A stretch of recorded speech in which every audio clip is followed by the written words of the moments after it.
Nova Manhã. Tome nota. Tome nota. Com Heródoto Barbeiro. Heródoto Barbeiro, bom dia. Tudo bem, Heródoto? Olá, tudo bem? Uma ventania forte aí fora. Aí. Continua Muito ventando. vento, né? Vento, frio, úmido também o tempo. Hoje pacote completo. Ontem, para ter uma ideia, uma coisa que eu não me lembro de ter ouvido falar antes, o Porto de Santos fechou por causa do vento.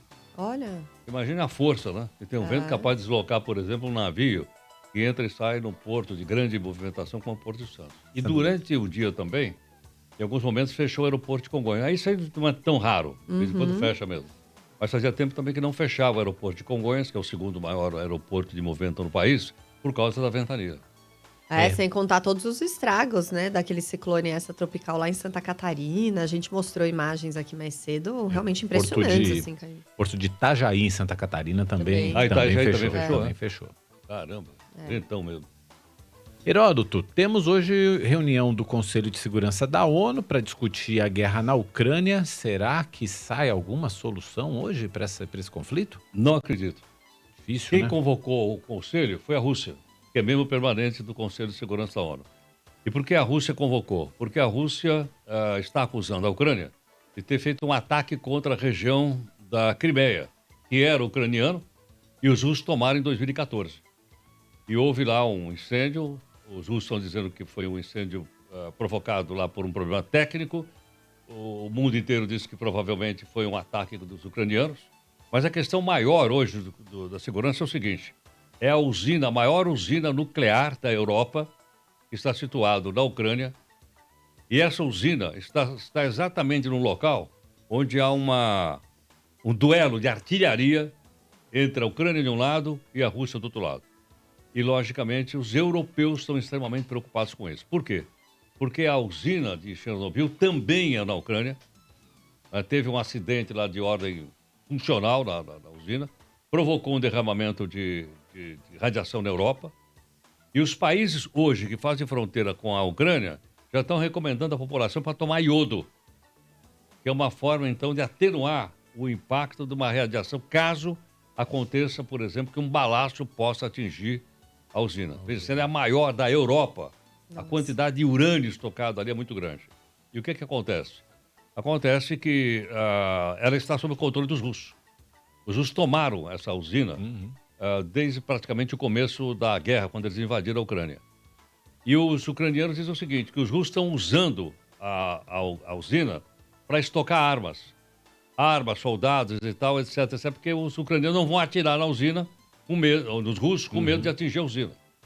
Então esse é o imbróglio que está acontecendo hoje, que vai ser discutido daqui a pouquinho em Nova York, na ONU. E mais, do outro lado também, os países chamados G7 também estão preocupados com a mesma questão, dizendo que os russos estão colocando o mundo em risco com essa posse dessa usina nuclear. Em outras palavras, quando começou o conflito e os países da OTAN ameaçaram entrar na guerra ao lado da Ucrânia, o Putin já havia ameaçado, dizendo, se precisar, nós vamos usar os nossos foguetes nucleares. Houve uma ameaça, assim, não foi uma ameaça velada, foi uma ameaça aberta, mostrando o seguinte, que nós entramos no segundo capítulo da chamada Guerra Fria. A primeira que vai, desde o fim da Segunda Guerra Mundial até o desmonte da União Soviética, lá em 1991, por ali. E agora, a segunda, haja vista que a Rússia resolveu se tornar um protagonista geopolítico.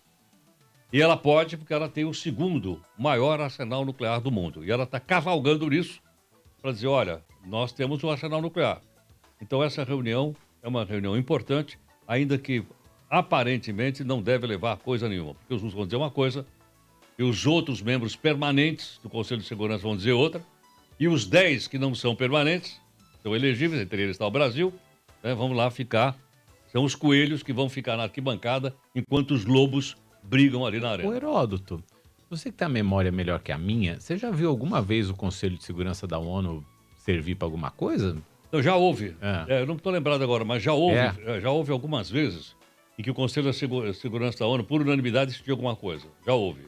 Mas eu não me lembro agora. É super difícil porque lá tudo precisa ser unanimidade, né? Então um voto contra já barra qualquer resolução ali, né? Os 5 lá, cada um tem direito a veto. E uma coisa curiosa, houve um momento em que a República da China fez parte do Conselho de Segurança.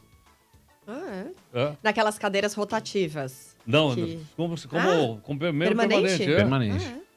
O Taiwan já fez parte do Conselho de Segurança da ONU com o nome de República da China. Aí quando a China cresceu muito, a China continental, né? Cresceu muito e o mundo resolveu reconhecer uma única China e reconheceu a República Popular da China, a China comunista. Aí Taiwan saiu, trocou de nome, passou a ser Taiwan, e a China comunista passou a fazer parte, então, do Conselho de Segurança. Se adaptou aí ao chamado Realpolitik. Não me interessam os seus problemas de ordem moral, nem de ordem técnica, ou de ordem ética não vale. Né? Não me interessa, o que interessa é Realpolitik. É o seguinte, aquilo que o Stalin certa vez perguntou para o Papa, lá na conferência final, foi em Yalta, 1945, quando a guerra terminar, chamaram então as potências. E alguém disse, escuta, vamos chamar a igreja. O Stalin vira e diz, escuta, quantas divisões de tanques tem o Papa? Nenhum, então não vem. Tem que escolher bem os amigos, era o né? suave Poder. Joseph Stalin. Eles querem o poder, todos eles.